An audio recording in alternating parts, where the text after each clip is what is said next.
So welcome everyone to our ongoing study of Srimad Bhagavatam.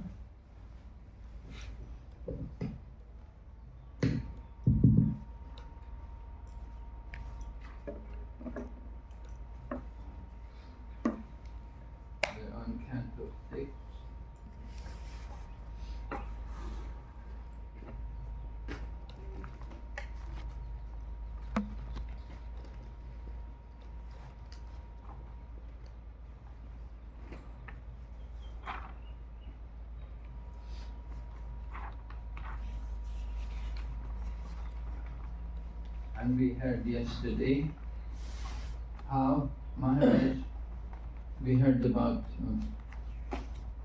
Sukadeva Goswami's recounting the history about the king from Surasen, Maharaj Chitraketu.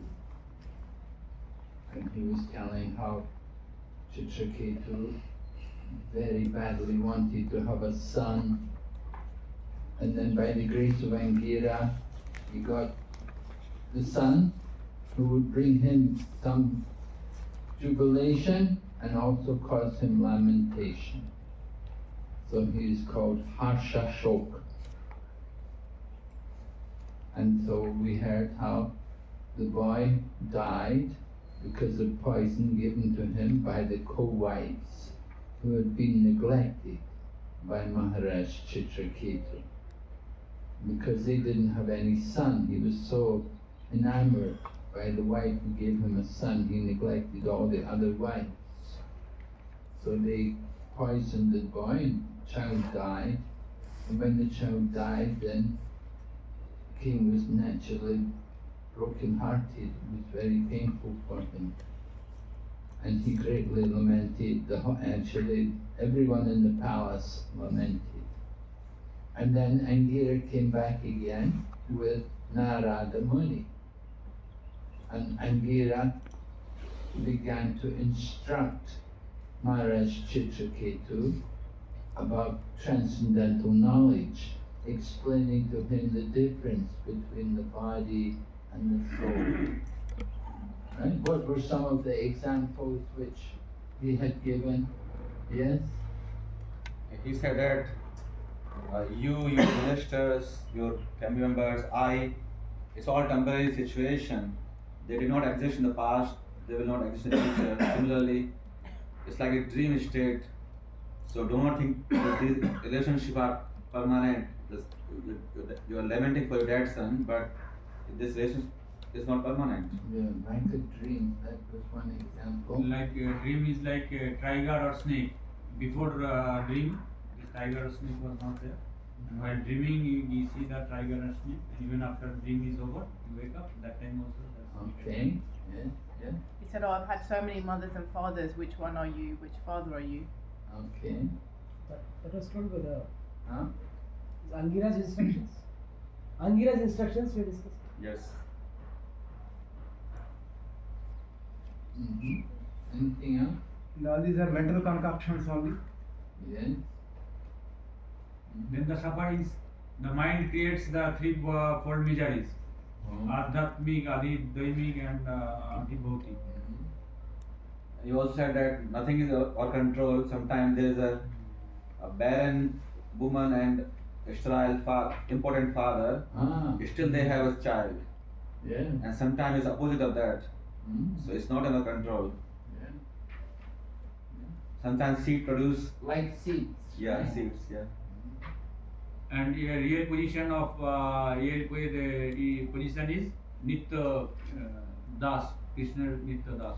That is the real position of on soul. So the child takes birth not just simply by the will of the mother, the man and the woman, but by the grace of the Supreme Lord. Right? Okay, so going ahead to chapter 16.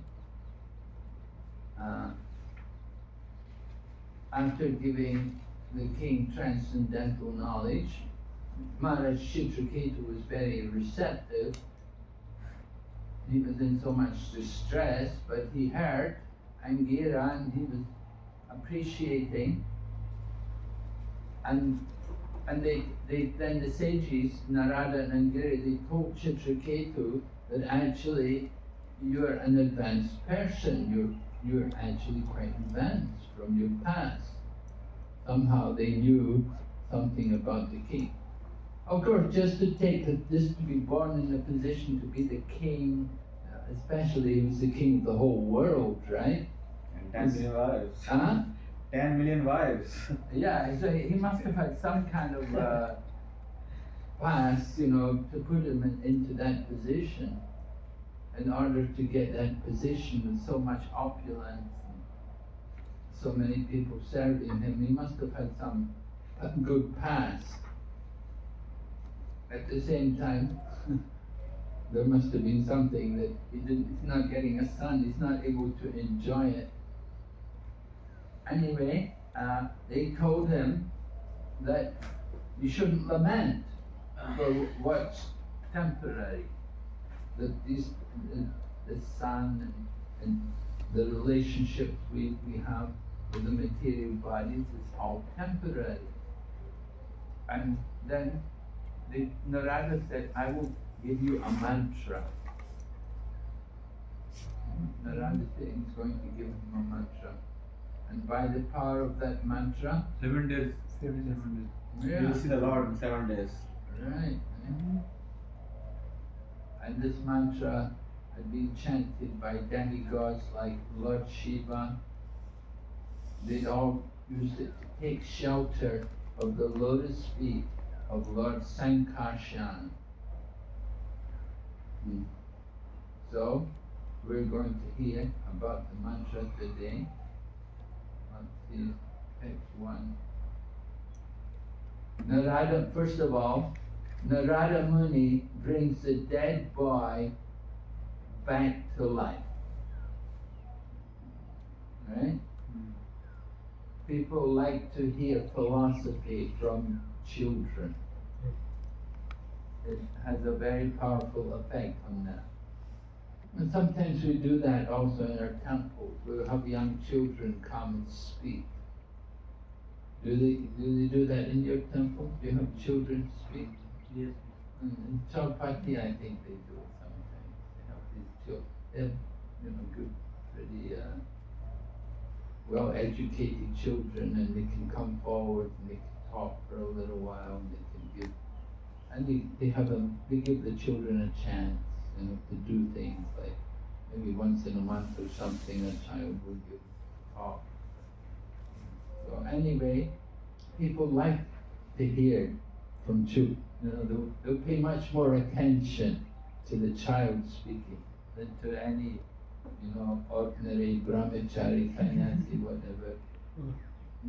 But when a little child comes on, then everybody, it's the human nature.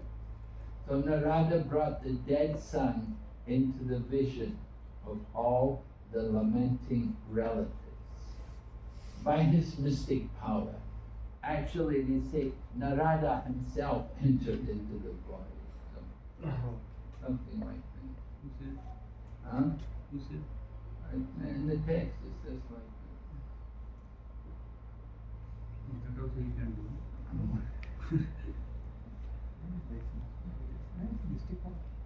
So Narada Muni said, all good fortune unto you, just see your father and mother. All your friends and relatives are overwhelmed with grief because of your passing away. Because you died untimely, the balance of your lifetime still remains. Therefore, you may re-enter your body and enjoy the remnants of your life. Accept the royal throne and all the opulences given by your father. Sometimes it happens that people lose their child, and naturally they're lamenting, they feel very sorry that they've lost their daughter or their son, whatever. And so usually in that kind of situation, you can console them a bit by telling them that, well, they probably just had a little bit of karma left over, and they've taken birth, and they've finished that karma, and now they've gone back to Godhead. That's one way of explaining it, because there'll be one, why did my child die? What happened? That my child passed away so young, just a young child. Why would they pass away? There was one devotee, he's also passed away now, but he had a child. I remember he had a child, his wife delivered a child, and he said the child was born in Vrindavan and never did any sin, but died after something. somehow got some medicine or something and took all this medicine and died. And so he said the child was born, brought up in Vrindavan, born in Vrindavan and lived in Vrindavan, never did anything sinful, but still died. So he said, must have been the arrangement of the Lord that they had just some time left in the material world, and they just had to finish that time, and when that time was over, then they left. Go back to Godhead. Or at least go on to some better destination. Because they never did anything sinful in this life at least, but still they died. And so the Lord has some reason for it. Material nature, under the control of material nature. Daiva Nitrena, right? Living entity comes for Karmani something. Daivanit. Karmana Daiva Nitrena, thank you, yes, Karmana Daiva Nitrena. And so live for some time and then goes on. So here Narada Muni is saying to the young boy, he's saying that, why are you leaving? You know, that you've taken birth here, you died untimely, the balance of your life still remains. But does the balance remain? You know, that's just the way, he's just saying that to the child to see if he can convince the child to stay. Actually, the balance of their life was over, that's why they left. But you can say like this, for the sake of the relatives, the family, because they're attached to the child, they want the child to be with them. So you can speak like that. You see, by the mystic power of Narada, the living entity re-entered his dead body for a short time and spoke in reply to Narada Muni's request. And we saw similar situation. Where have we heard this kind of thing before? In Chaitanya Lila? In Srivasa, Srivasa, his son died. Yeah, during the kirtan one night, Lord Chaitanya was having kirtan with Srivasanga, and Srivasa's son had a fever and left the body, and Srivas wouldn't let anyone cry. He told the mother and all the other ladies, no crying. I don't want you to disturb Lord Chaitanya's kirtan. And then the next morning, Lord Chaitanya, after the kirtan's over, the next morning, Lord Chaitanya, I feel something inauspicious has taken place in this home. What has happened? Why? I'm feeling there's some tragic event took place. What has happened? Tell me. And then Srivas explains, and Lord Chaitanya said, oh Srivas, you didn't even tell me. Your child died and you didn't bother, you didn't like to disturb me. Lord Chaitanya was so impressed, you know, the Srivas had that mood. He didn't want to disturb Lord Chaitanya with some family affair. Anyway, Lord Chaitanya brought the child back to life for a little while also. So here, the boy comes back to life, and he says, according to the results of my fruitive activities, I, the living being, transmigrate from one body to another, sometimes going to the demigod, sometimes to lower animals, vegetables, sometimes the human species. Therefore, in which birth were these my mother and father? No one is actually my mother and father. How can I accept these two people? Look, you could imagine how the parents would feel, you know, if they're standing there looking, you know, they're thinking, my child. But the child saying, which mother and father are they? We've had so many mothers and fathers. And Prabhupada gives another explanation here. Actually, however, he was not their son. The living entity is the son of, yeah. And because he wants to enjoy this material world, the Supreme Lord gives him a chance to enter various bodies. Right? We've all taken birth because we wanted to enjoy different. We wanted to enjoy this material world.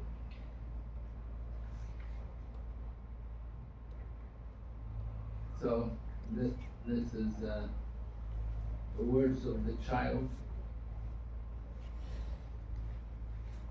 And then he gives another example. He said, just like a river that carries away the living entities, all people become friends and relatives and enemies in due course of time.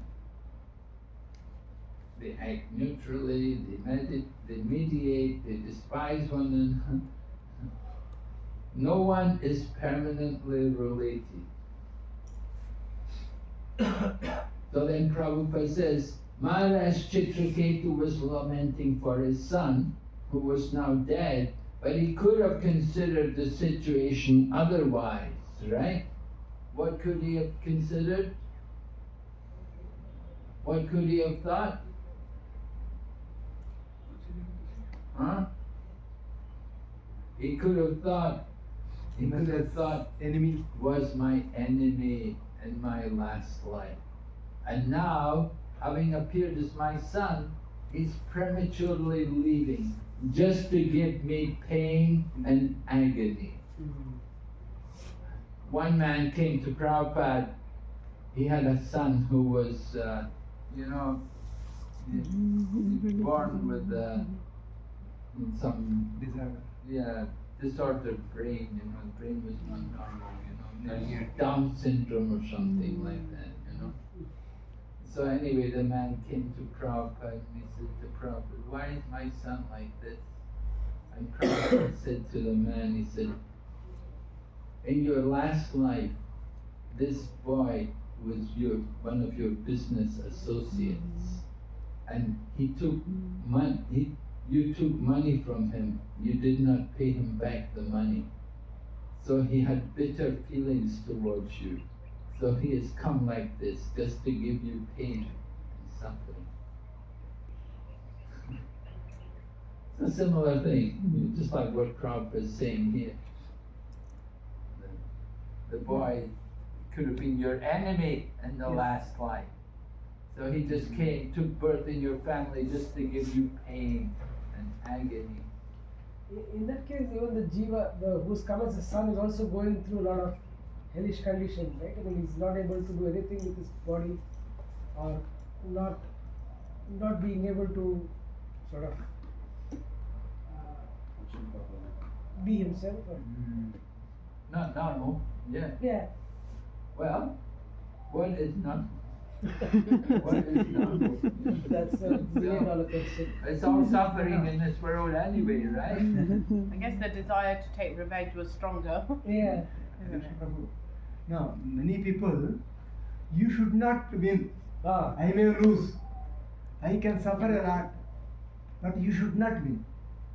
Under such conditions, these things happen. You should not leave. You should not win. Even if I suffer, you should not win. That mood is. You should not win. Or you should suffer even if I suffer. Okay. Yeah, that kind of mentality, it's certainly there in the material world. People have that mood, they just want to do harm to others, how to be nasty and cause them pain.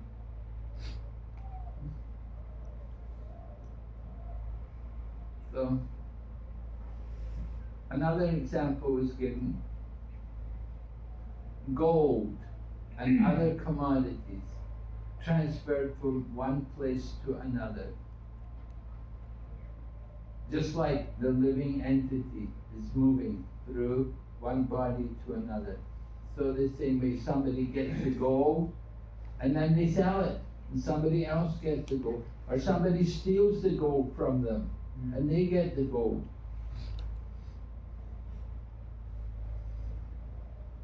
So the same way the living entity is moving from different bodies to another. So Prabhupada asked a question in this purport. He said, one may ask, if the king's son was his enemy, how could the king have so much affection for him? So, what do you say? The full ignorance. Yeah, they didn't, the king is not thinking that it was my enemy. The king is not conscious about the previous life. The king is just thinking, my son. Aham moment. Yeah, he's my son. He's born in the womb of my wife. And I've conceived the child in her womb. So it's my son. So the same way, money, it comes into the hands of the enemy. Then the enemy can do what they want with it. So the son appears, moves into another body. The money does not belong to one party or the other. Money is always money, but in different situations, it can be used as an enemy or a friend.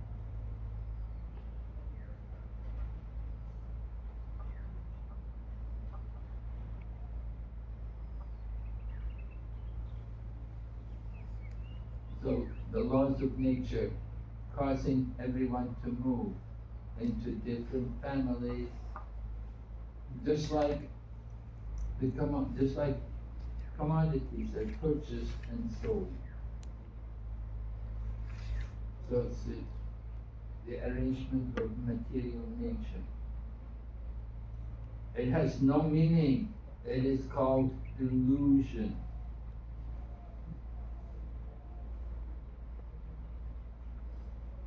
We identify with the material body, with my family, my country.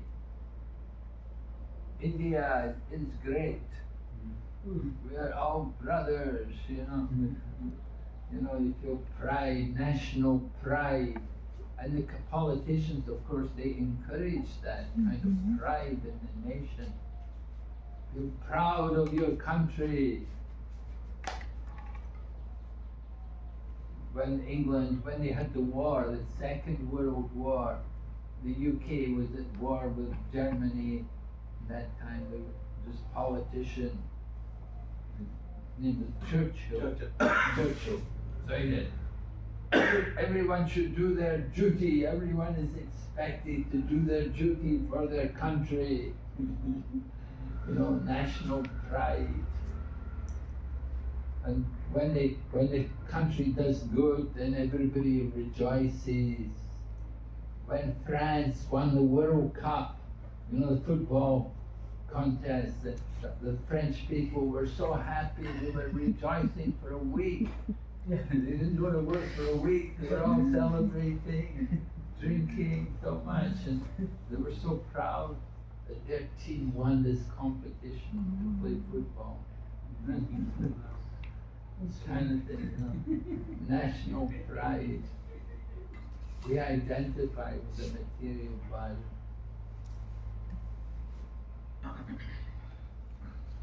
So, of course, people have forgotten what is the real goal of life. And the real business and real duty is to get a spiritual master. And by the grace of the spiritual master, then you get Krishna.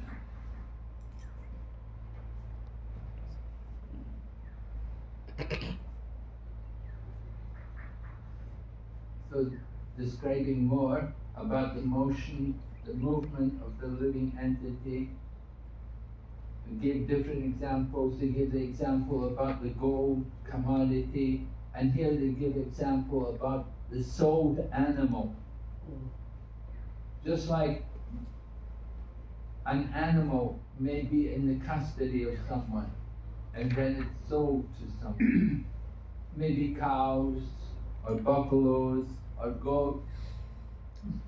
maybe even elephants, you know, or horses, whatever. You know, you have some animals, and people sell them. You can go to the market and you'll see they're selling so many different animals.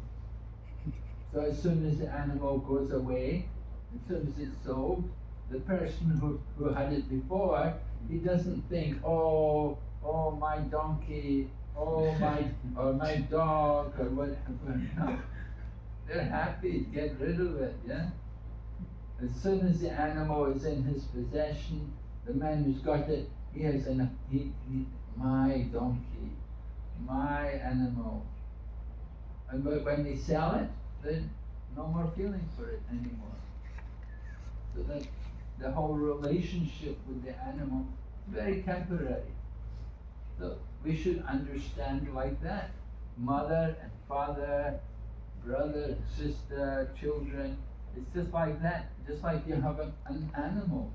Of course people,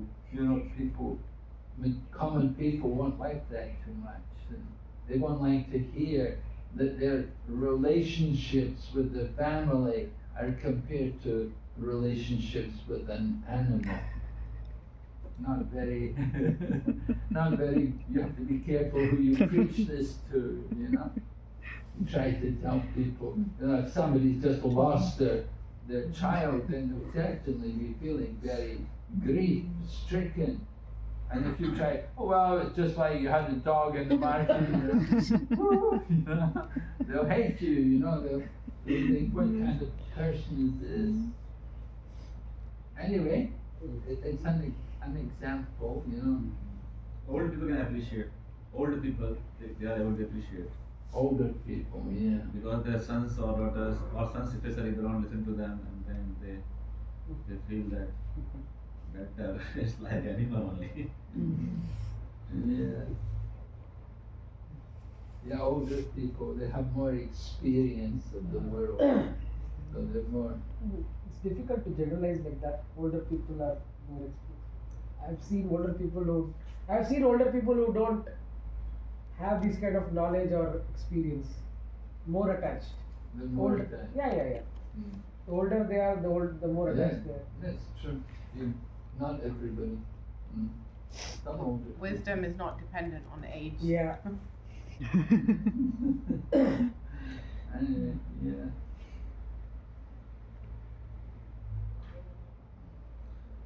In India nowadays, the current generation, they don't like their parents staying with them after marriage.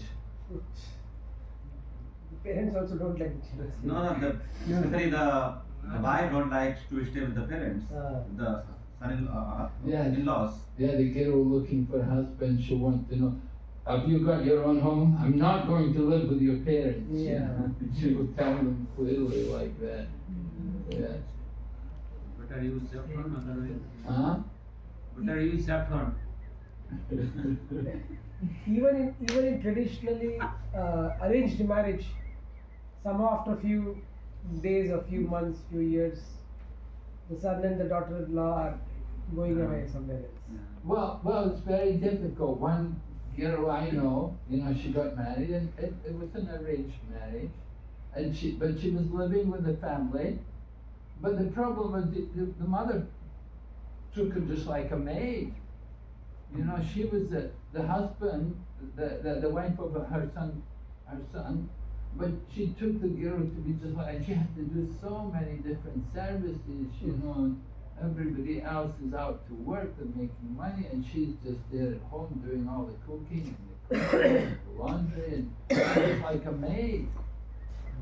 Not given any real respect at all. So that is when she was living. She lived with them for 4 or 5 years, and then she just told her husband, we have to get our own place. I can't go on like this.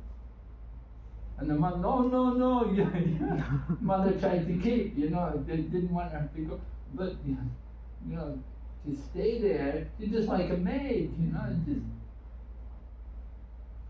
So it's certainly difficult. It's not just the girl's fault, it's the mother's fault as well, You get the girl come there, she marries the woman's son, And she should treat her nicely, not just like a maid. There's somebody to do things for them. That's a problem.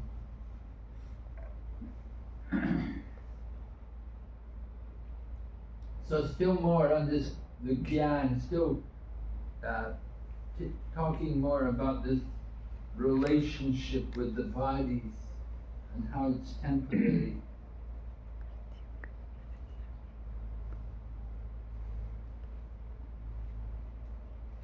So the living entity has no relationship with so-called fathers and mothers. He appears as the son of a certain father and mother as a result of his past activities. He is a connection with the body given by that father and mother. So he accepts himself as the son. Maharaj, this living entity actually has no relationship with the so-called fathers and mothers. But that living entity may be having a relationship with the living being in the father, living being in the mother. Am I right? Yes, well, but we all have a relationship with all living entities, not just only the living entity in the father and the living entity in the mother. You cannot say, oh, he has a relationship with the living entity in the... we have a relationship with all living entities.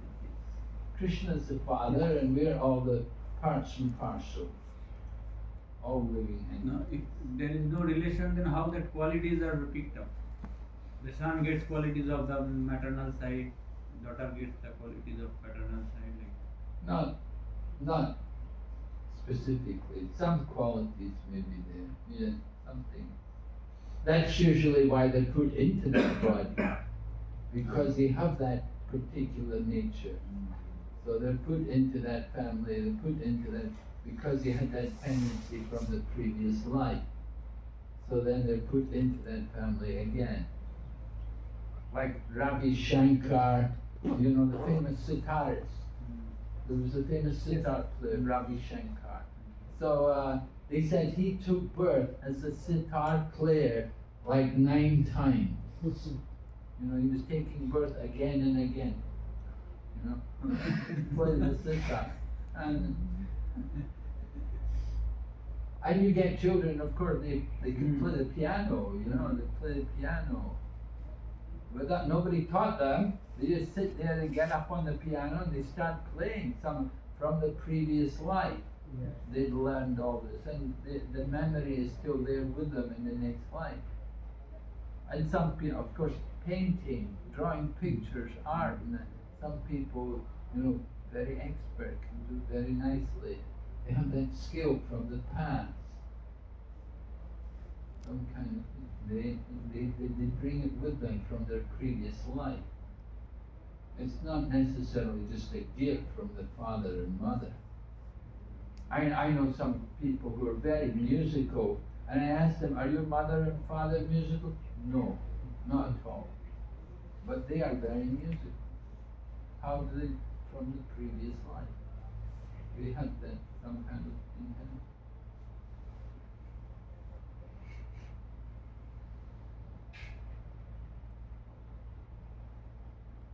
Just like devotees, you know, devotee couples, they get devotee children. They get children who are very, you know, very inclined to be devotees. But you get children also who are devotees, the mother and father are not devotees at all. Right? Not everybody is from a devotee family. Is your mother and father devotees? Yes? Oh, very nice. You're lucky. Not everyone. Some people see very fortunate is born in a devotee family, pious family, but not everyone. And Prabhupada, of course, he was born like that, Bhakti Siddhanta Saraswati, from the past. So, from the childhood, then they have the opportunity to immediately take up devotional service.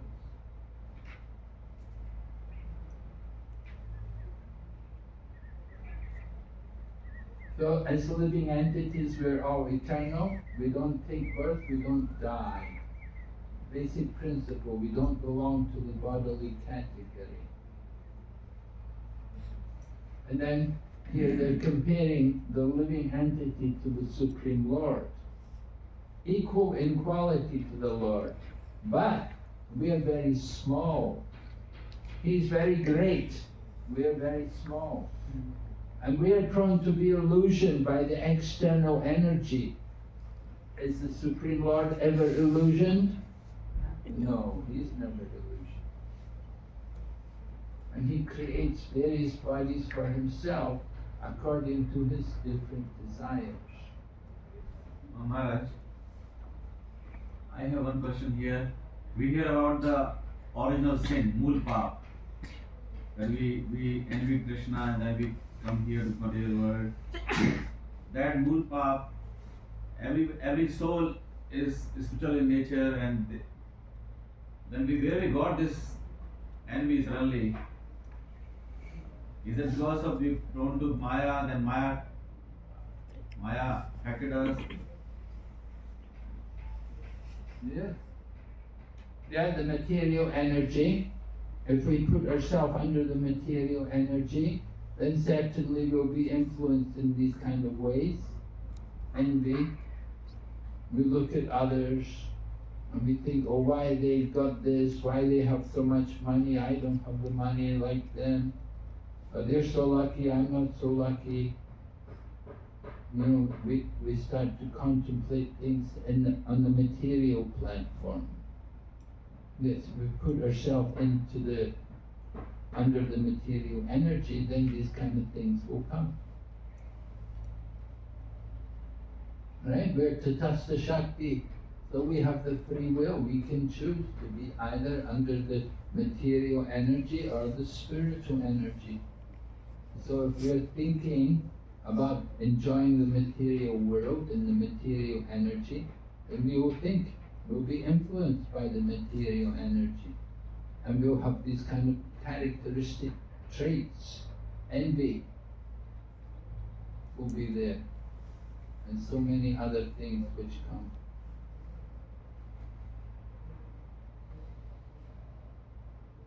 So the living entity is different from the body. No one is dear, nor is anyone unfavorable.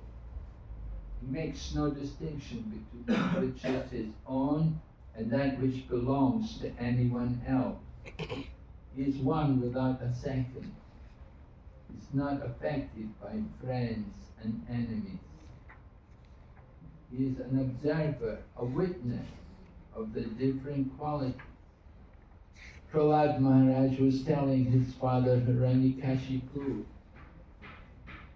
not to think in terms of friends and enemies. Prahlad wanted his father to come to the spiritual platform, to see everyone equally. Of course, Hiranyakashipu didn't want that. Hiranyakashipu wanted Prahlad to be a good demon, and the demons will make distinction. Who is a friend and who is an enemy. This person is my enemy, I will have him killed. This person is my friend, I will have him rewarded. Like that. Material distinctions, making distinctions. So we have to learn to distinguish between the two kinds of consciousness. When are we in the bodily consciousness? And when are we being Krishna conscious? If we're thinking, I like this, I don't like that, then this is the bodily consciousness.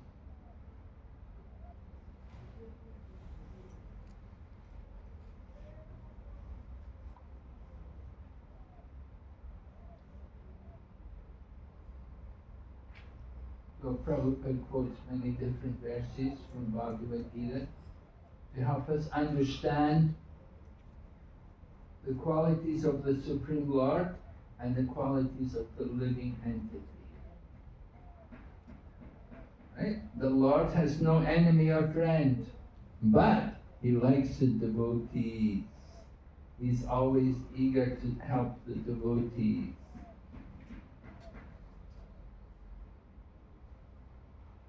He doesn't like those who are envious of His devotees.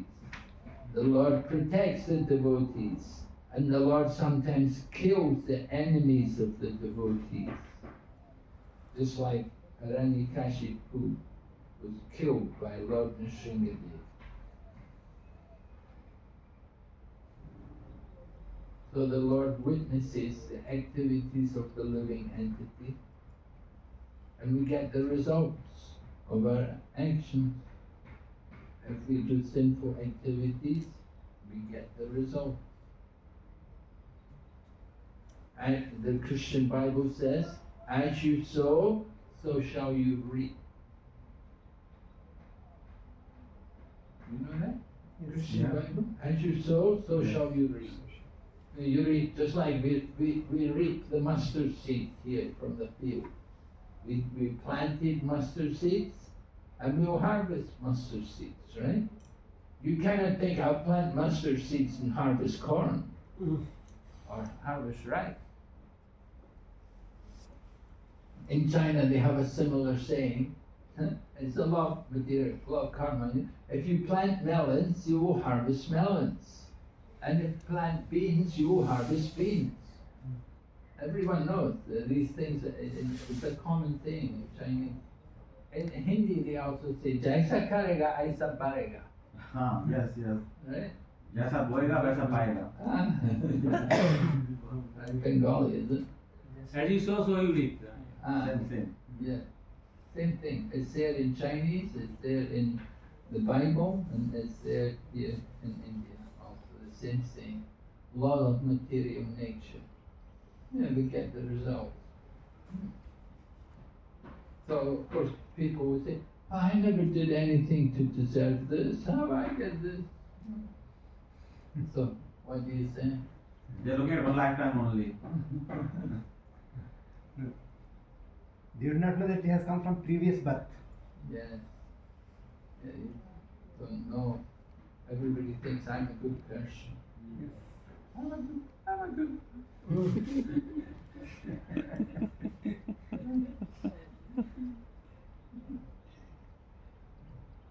Nobody likes to admit our sin. So when it happens, what should we think? When bad things happen to us, what should we think? It's a karma inspired by the Lord. Good actually. This is because of our prarabdha karma. That is the fructified. Punjana evatma samvita. Jana ibat. Pridvagvapudya Vajjan Viveta Yamukti Pudya. Tatte Nukampa. We talked about that verse yesterday. Tatte Nukampa. The one who tolerates all adverse conditions, but goes on with their devotional service, engaging the body, mind, and words in the service of, then he is qualified to become my unalloyed devotee. Right? When things go bad, we say, thank you, Krishna. Thank you. Using up my bad karma, getting rid of my bad karma.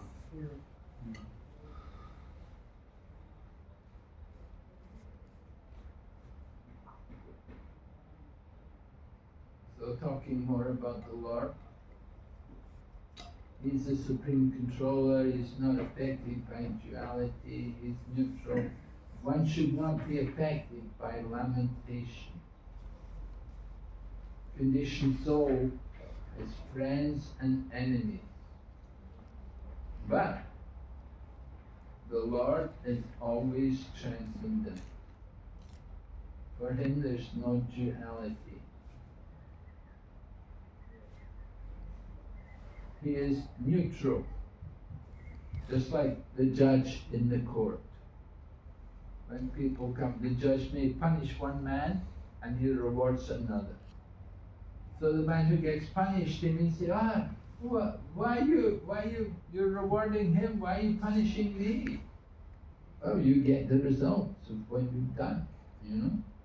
The man got rewarded because he got injured or something. He was just doing this job. He was walking on the road and the car hit him. So the man who was driving the car has to compensate him. And the other man who's getting punished, he robbed people. So he has to be punished for his crime. So everyone gets the results according to their action. So Maharaj Chitraketu was advised that he should remain neutral. Despite the death of his son, in such trying circumstances of the death of one's son is impossible. But the Lord knows how to adjust everything. The best course is to depend upon the Lord and do one's duty in service to the Lord.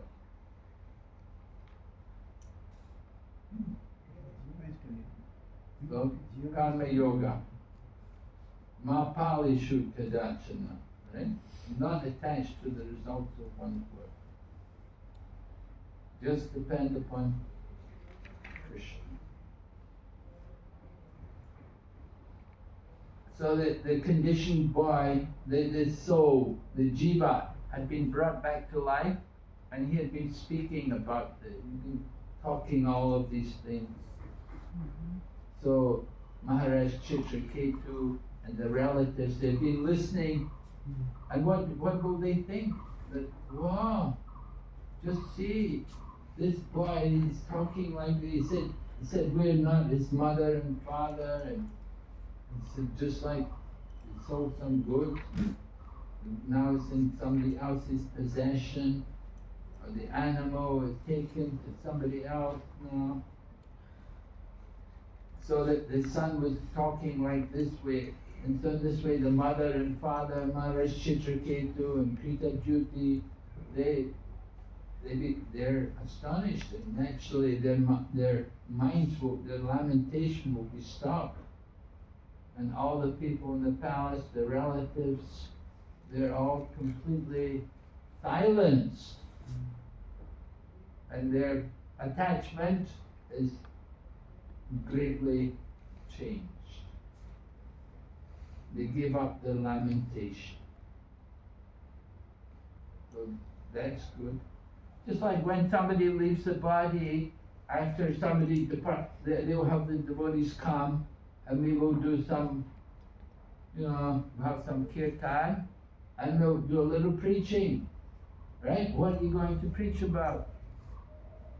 When somebody left the body, and they're calling you, come and do some, we want you to come and do some prayers and do some satsang. So you come and you do a bit of kirtan. What are you going to preach about? The soul from chapter 2. Chapter 2, Bhagavad Gita, chapter 2. Yes. Yes, you can preach about Bhagavad Gita, not only Bhagavad Gita chapter 2, there's many other places. Where else, what other verse could you preach on? Chapter 12, No, devotional we can service, when we can speak on that. Not to eva jatu nasham means before this soul was existing, and now also existing, afterwards also it will exist. So that is the change of the clothes that will be changes. Okay, yeah. देहिनोऽस्मि यदा देहे कौमारे वनविलासं तदा देहान्तर धीरस्तत्र मुह्यति. Mataji wants to preach about devotional service. Yeah, we can talk about devotional service also, chapter 12. Okay. But how does that relate to the dead person? It's eternal. Devotional service was eternal. The body will keep changing, but then we can preach that bhakti is the only one thing which we all should practice. So this is the only one thing which will come along with us. Other We things should will- tell them that we also have to die, so you have to do bhakti now. I thought, right, you may die, you never did bhakti, then you wasted the opportunity. Yes. We can say that our actual relationship with Krishna, like Mata is saying, our actual relationship with Krishna, so we should cultivate that relationship, not this temporary relationship. Cultivate the relationship with Krishna. Yes. In North India, my mother died recently, 8 months ago. Then we had a Garud Puran. You had a what? Recitation of Garud Puran at home. Garud Puran. Oh, Garuda Purana. Yeah. Oh. It's common practice there in North India. But the Pandit, the guy he comes, is reciting, not giving any meaning, just reciting, and in between taking phone calls. Where was this? Guwahati? North India, Gwalior. Gwalior. Oh, UP, yeah? MP. MP. That's close. UP and MP, they're close. Oh. Border to each other. In Garuda Purana, in Telugu, all these hells are mentioned specifically, not by chanting and all. They have given the total picture, how it goes, what are the things he has to cross, why to give charity of cow to the Brahman, how they cross this river. All these things are specifically written in Garuda Purana for Telugu. They have given this book. I found Garuda Puran quite scary to read. Yes, scary, but they have to understand because how we I think it's quite heavy as an introductory kind of scripture. we are suffering, we are feeling bad for that soul, whether it has to cross all these things. It will happen to us also, so we also have to be. It's not any less scarier than the last part of the fifth canto. Okay. Yes. Garuda Purana. Huh? Yes. Hare Krishna. I was just thinking that if you're preaching to somebody for the first time, sometimes it can just make them very scared if you did from the Garuda Purana. Whereas the Bhagavad Gita is a bit more gentle. It's like, well, you're an Atma and the soul. Whereas if you're trying to tell them that, Yeah. it depends. If they've got spiritual knowledge already, Depends. and then you're telling them that, okay, you know, the soul's going through this treacherous journey, you can cope. Otherwise, a lot of people, I don't know, especially in England, people just want comfort at that time. That the soul's gone to a good place. And if we, in England, if we started preaching from Garuda Purana, they'd freak out. They'd be like, Yeah. oh my God, the soul is suffering for 13 days? Oh my God.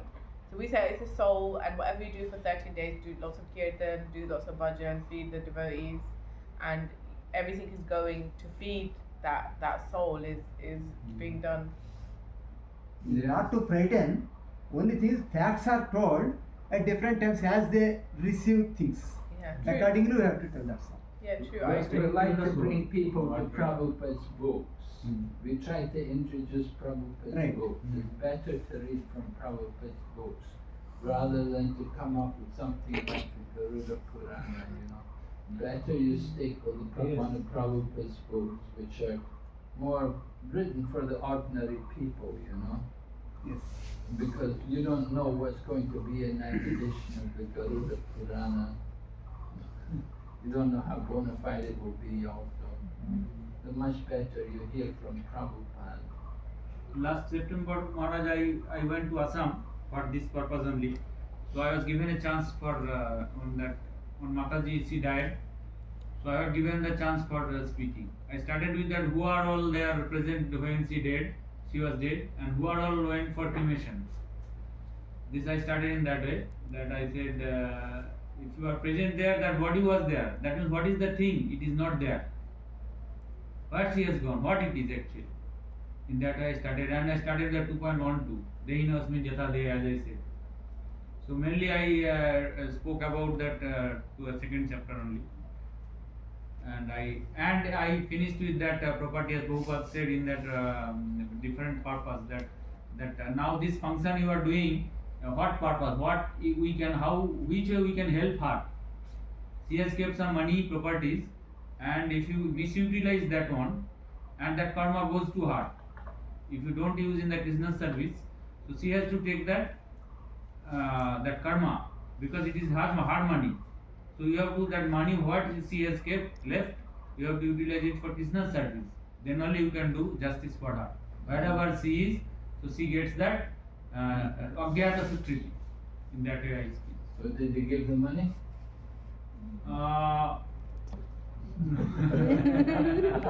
But no, they won't give money. Yeah. Even now, her birthday was that in February. They rang me up that we want to celebrate her birthday, which I said that first you have to become devotee. You go to ISKCON Guwahati temple, they will not. They wanted to do some Vaishnav seva. I myself said that they won't take it from you because you are not become devotee. Right. They want Vaishnav seva. Vaishnav that they refuse na. Karmi is money. That's, They take No. as donation. no, not donation. They want only Vaishnav seva. Means some on lunch and something. They They want want. to feed the Vaishnavas. They have lot of money, Maharaj. They have lot of money. Then you should give the money. That I wanted. You give some cash, Yeah. it's fine. You give there in the donation. I think Maharaj can add, but I Yeah. think we should never say that they will not take your money, you become devotees. That's later. I think Maharaj can add. Hmm? He's saying that we should they're not devotees, so they will not take their money. No, no. I Not didn't money. say They that. want only give that business only that Yeah, lunch. yeah. Whatever, how many brahmacharis is there like that they are come. Yeah. Lot of money they have, they are not coming forward. Yeah, they can give the money to use and then we can make food, cook food and distribute prasadam on behalf of the party's soul. We can do like that, do some charity. We can also do Shastra Dan, in honor of the departed soul, but donate some money for book distribution. Kumbh Mela, they distributed 270,000 Bhagavad Gita. Yeah. Huh? Of course, that day we distributed lot of Bhagavad Gita. That day I did that. Gita, You did that? yeah, Good. I did that. Yeah, who paid for them all? They paid. Yeah. Their brothers, her brothers who wanted to pay. I said no, you give from her money. You give that one. Around 100 Gita I managed to distribute. No, good. Yeah. In Bengali and Assam. Mhm. All right, so the dead child, finished speaking, lay down again, soul left the body. It's Narada's mystic power. So then, after hearing from the dead child, their attachment was cut, so they're ready to do the funeral ceremony and they burn the dead bodies, the dead child's body. Actually, usually you don't burn the dead child's body, usually just burn Body, it. yeah. Up to certain age they bury. Yeah, after a certain age. Anyway, But I don't know whether it is Vedic or not because Harishchandra's son, when he was bitten by a snake, he was very small, but the wife gets the son to be burnt in the funeral place. Some snake bite special cases there, I think. Only that could be possible. Snake bite means they have to burn it like that. oh really? Yeah. Mm. So Maharaj, I didn't know that. So if a child is under a certain age, they bury the body, Yeah, they yeah, don't yeah. burn it. So what's the reason for that? Well, it's just they consider it's not proper to burn the body. The child's so young. One couple I knew, they had a child and the child died after like 8 months or something, So they said you don't burn this body, you just bury it. I guess because they're not attached to the body, isn't it? At that point, that attachment is not there to the body. So Because if you burn the I don't know what. no, because if they burn the body, they're supposed to take the bones and do the antyeshti. We don't do antyeshti for children. right. Do the what? Antyeshti, basically the Ashes. Ashes. immersing of the ashes in the Ganges. Oh, We don't do that for children. From what age can you do? I think, in my speculation, it must be 12. all right. Yeah. 12 is a significant spiritual number. It's my speculation, somebody can guarantee. I don't know. But I know one couple, they had a child and it died after it was only a few months old. They said you can't burn the body, you just bury it. So they did the burial, they did the burning, cremation. And then of course that helps people also to detach themselves from the body. No. Chinese, they keep the body around for about a week before they do the cremation. Crematorium. But in India, they do it before the nightfall, right?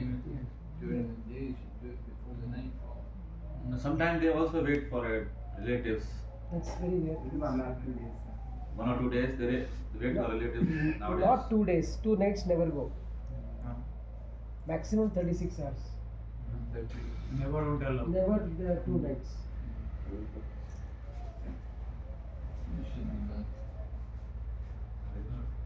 So they gave up their affection, although it was very difficult for them, they could give it up.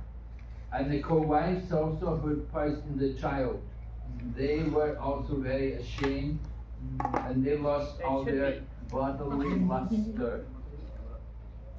On account of their sinful activities, they lost all their bodily luster. And they gave up their ambition to bear children. So previously, they were thinking we should have a child, but now they think, no, I want a child. And they all went to the Yamuna and they bathed and atoned for their sinful activity. So Prabhupada says killing children has been done for a long time, since time immemorial. But in the past it wasn't done very often. But now in the age of Kali, very common.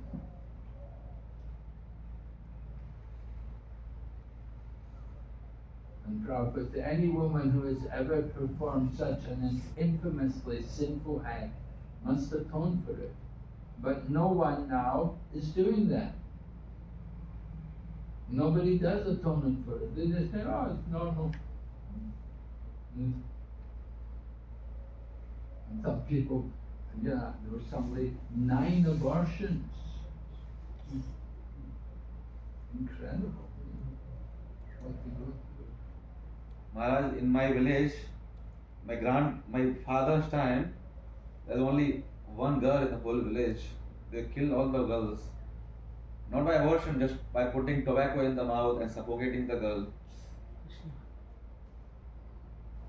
We killed all the girls. Yeah, because of the, they think as a responsibility that you have to pay dowry for her. So the mother herself, she would put tobacco in the mouth to stuff the tobacco, and then she would die suffocating. We need to educate these people because next life. Now it's different now, but my father's time, that was the situation. Entire village, there's only one girl in the entire village. And who are they going to marry their sons to? Yeah. Yeah, and that's why in India there's a proportion like for every 1,000 men, boy there are 700 or 800 girls. It varies different state to state, but it's like that only. Yeah. I see it everywhere in India. It's like you see men everywhere. You don't see many ladies. It's very strange. Here in Bengal it is high, 970. And least is in Haryana, 730 people in Haryana and Punjab. Yeah, surprising. Other countries, you go to like Philippines, so many ladies everywhere. Everything's done by women. Everywhere. But India, it's just men doing everything. Even immigration in the airport, all men. You never see a woman there. But Marriage, is that due to the culture? Because generally the women don't go out to work, so the men go out and earn the bread, and the women look after household activities. Yeah. Do you think it could be because of that culture? Well, it could be that. Yeah, could be that. But devotees are more women. Whenever in some program is there, Matajis are more. In Amata programs and all. Yeah, you do find some lady home programs like that. You find women more. I mean, not a lot, but they're there. More than males. Certainly more difficult for the men to get a wife here in India. That's what you find a lot of Indian men, they marry foreign women. It's difficult for them to get an Indian wife. No. They're just not satisfied with an Indian wife. That's it.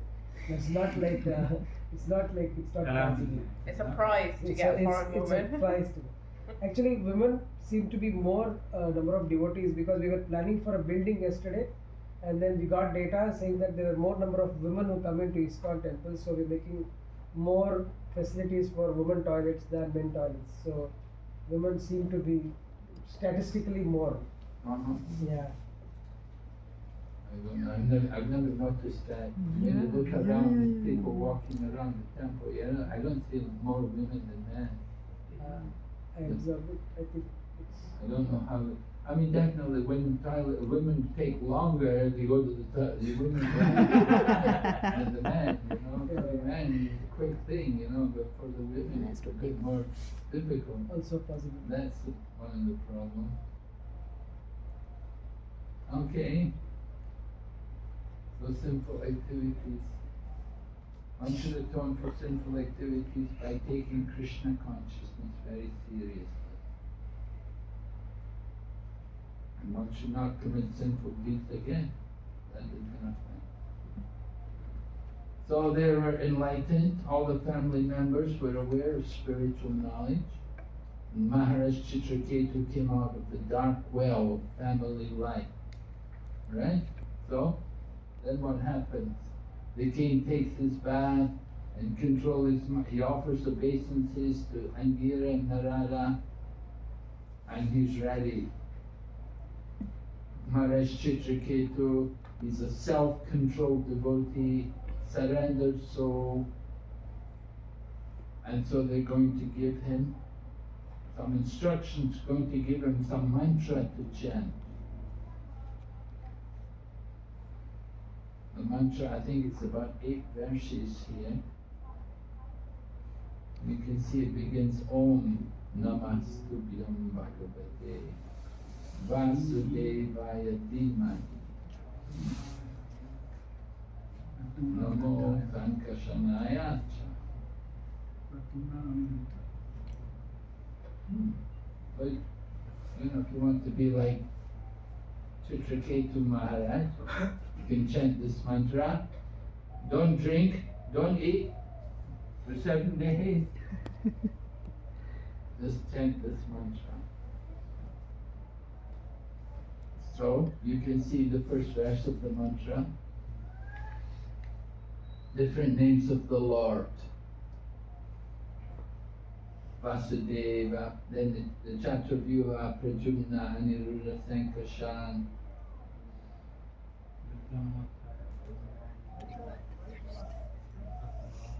You are realized as Brahman, Paramatma, Bhagavan. You are the reservoir of all knowledge. Is this mantra is prescribed for us also? Is this mantra is prescribed for us also? No. Is it there in the prayer book? No, it's not for us, but it's here.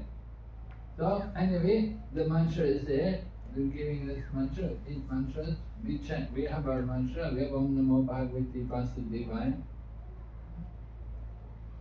Prabhupada quotes it. We have our own Hare Krishna mantra. There's so many mantras. So different names of the Lord are mentioned, and Prabhupada discusses them. Brahma Samhita, Advaita. The Lord is Advaita, the Lord is Achyuta. Different qualities of the Lord.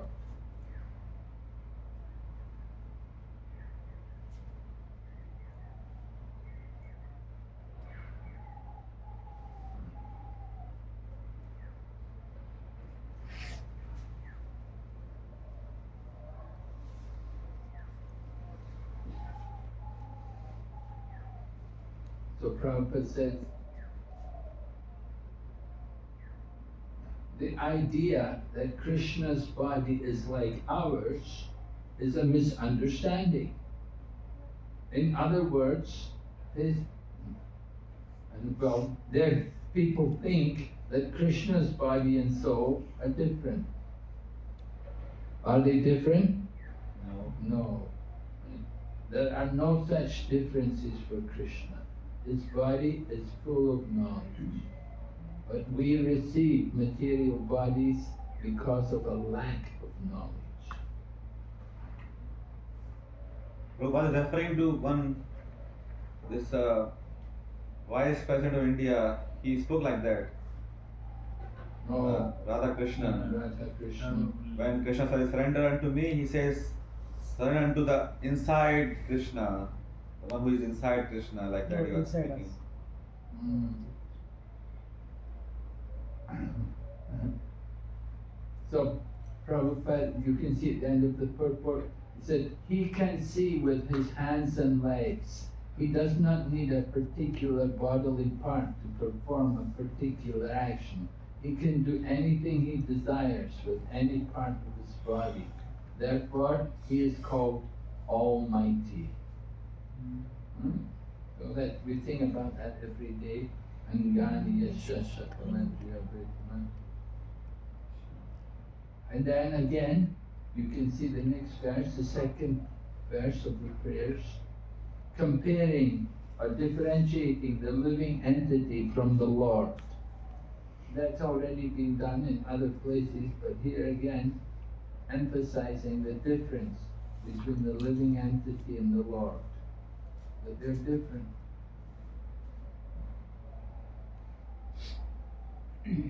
You are the supreme controller of the senses. We are struggling to control the senses. Your expansions of forms are unlimited. We are very limited. You are the greatest. We are not the greatest. Like that. So many points there. We can compare the Supreme Lord to the living entities.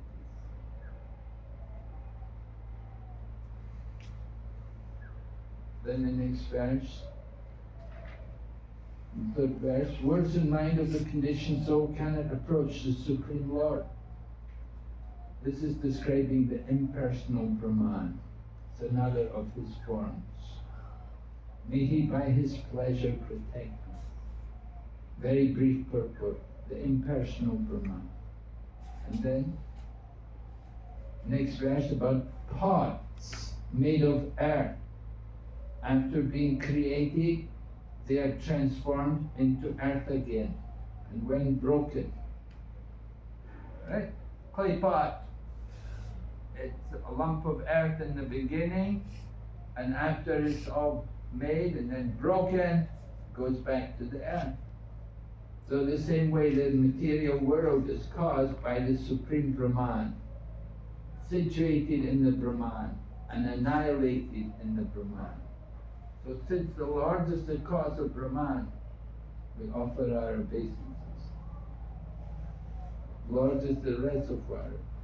Not much purport there in these verses. So then the next one, Supreme Brahman emanates from the Supreme Person. Although untouched by anything material, it exists within and without.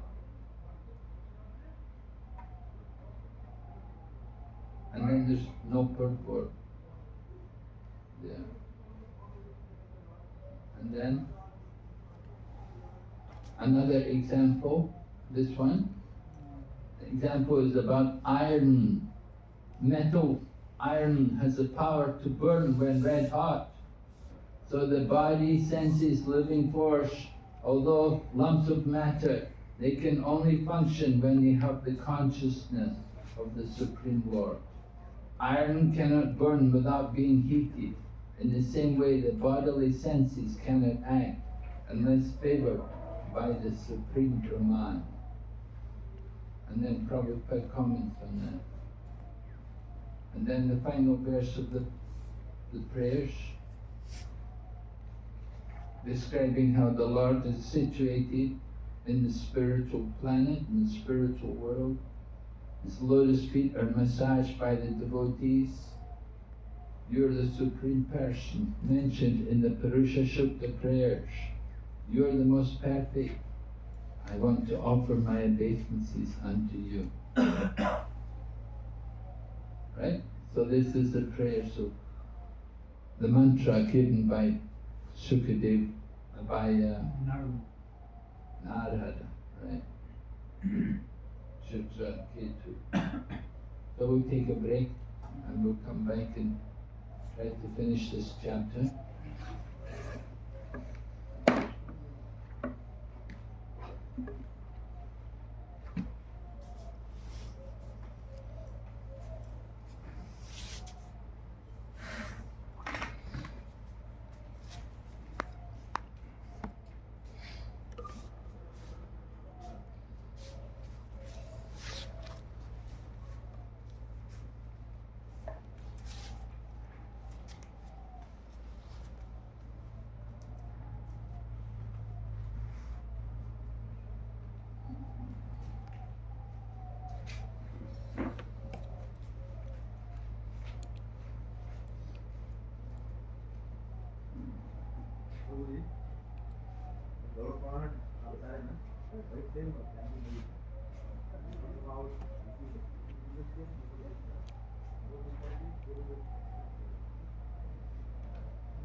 You're from Guwahati, is it? No, I am from West Bengal. I am from West Bengal. Yeah. Oh, Guwahati is also West Bengal. What? No, what is Assam? Oh, Guwahati is Assam. What's the place up north? From here. Which one? Not Guwahati. What's the temple up? I have a big temple. Not far away. This contact? Yeah. From here. Mayapur. Pranayam not Sala? Huh? Pranayam? No. Further up. After Malta. New Jalpaiguri, Huh? Siliguri. Siliguri. Yeah, from Siliguri. No? No, Myself? Guwahati. No, I am towards Chennai. This Midnapur. South. Oh, Midnapur. From south. Not Bengali. From South Bengal. South Bengal. from New Jalpaiguri, from Siliguri, you can go to Sikkim, Gangtok, and Darjeeling and Gangtok. So for Guwahati is a different route. Guwahati. Guwahati is Assam. Huh? Guwahati is Assam. Guwahati is Assam. Assam. Yeah. Guwahati is Assam. Siliguri. Siliguri is not. Siliguri is West not, Bengal. Not Bengal. Border of that is Sikkim, where we have Gangtok. Siliguri. We have a big temple there. Siliguri. Yeah, reasonably. Nice one.